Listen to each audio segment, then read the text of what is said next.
नमस्कार, आप देख रहे हैं वीके न्यूज और मैं हूं आपके साथ शालिनी झा। चीन पूरी दुनिया में चालबाजी के लिए जाना जाता है। ये देश दगाबाजी किसी के साथ कभी भी कर सकता है।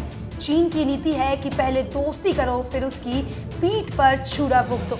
इतिहास गवाह है कि चीन ने अपनी सीमा से जुड़े जिस देश से दोस्ती की, उसकी जमीन हड़प ली। जब देश आजाद हुआ, पंडित जवाहरलाल नेहरू देश के पहले प्रधानमंत्री बने। चीन से दोस्ती हुई तो हिंदी चीनी भाई भाई के नारे लगे और फिर चालबाज चीन ने हमारी हजारों एकड़ जमीन हड़प ली। यही नेपाल के साथ भी हुआ। चीन ने नेपाल से नजदीकियां बढ़ाई और नेपाल की जमीन पर कब्जा कर लिया। इस बात की तस्दीक नेपाल के स्थानीय प्रशासन से लेकर विदेशी मीडिया ने की, लेकिन नेपाली ओली शर्मा इसे मानने के लिए तैयार नहीं है। अब खबर आई है कि व्यापार के नाम पर ड्रैगन ने अपने ही मित्र देशों को ठगा है।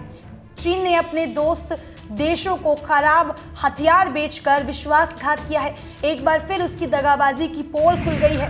जी हाँ, चीन जिन्हें अपना मित्र देश बताता है, उनके ही विश्वास को उसने तोड़ा है। अपने देश के खराब हो चुके और दोषपूर्ण हथियारों का निर्यात कर चीन फिर से विवादों के घेरे में है।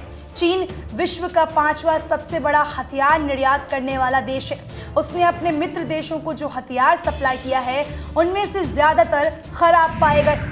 बांग्लादेश द्वारा नामंजूर किए गए चीन के Y-12E और MA-60 6 विमानों को नेपाल ने अपने नेशनल एयरलाइंस के लिए खरीदा था, लेकिन ये सभी विमान नेपाल पहुंचते ही बेकार हो गए थे।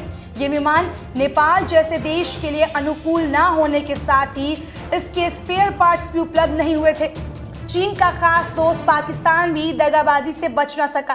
पाकिस्तान को भी चीन ने दोस्ती की आड़ में खराब सैन्य सामानों की पूर्ति की है। पाकिस्तान के लिए चीन ने युद्ध F-22P दिया था। कुछ समय बाद ही कई सारी तकनीकी प्रॉब्लम्स के चलते वे खराब हो गए।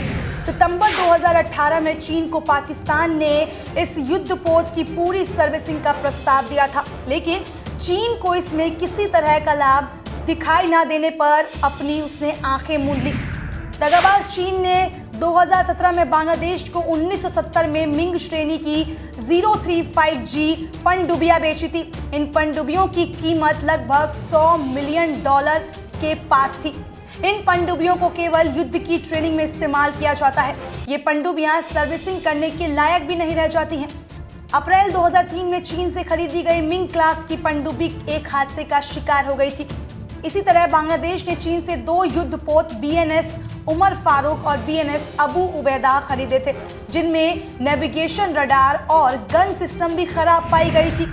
ठीक इसी तरह कीनिया ने जब सैनिकों के लिए बख्तरबंद गाड़ियां खरीदी, तो टेस्ट में ही चीन के सेल्स रिप्रेजेंटेटिव ने इन गाड़ियों में बैठने से इनकार कर दिया था। कीनिया को उस समय गाड़ियों की बहुत आवश्यकता थी।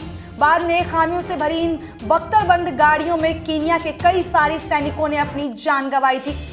चीन को यूं ही दगाबाज नहीं कहा जाता। इसके पुख्ता प्रमाण भी अब सामने आ गए हैं और आ भी रहे हैं। ऐसे में तय है कि वो दिन दूर नहीं जब चीन को हर देश हर स्तर पर नकार देगा। जो देश चीन के बल पर उछलते हैं, शायद उन्हें भी अब चीन की चालबाजी का पता चल गया है।